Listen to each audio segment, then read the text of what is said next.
കരുവന്നൂരിലെ സംഭവം Marxist party അറിഞ്ഞു നടത്തിയ വലിയൊരു കുംഭകോണമാണ്. അതിൻ്റെ വസ്തുതകളാണ് പുറത്ത് വന്നുകൊണ്ടിരിക്കുന്നത്. ഇപ്പോൾ വ്യവസായ വകുപ്പ് മന്ത്രി രാജീവിനെതിരായിട്ടുള്ള ആരോപണം പുറത്ത് വന്നിരിക്കുന്നു.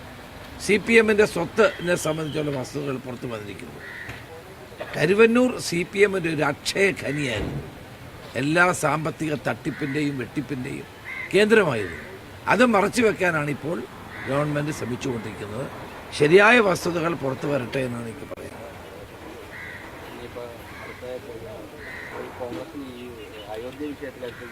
ഒരവ്യക്തത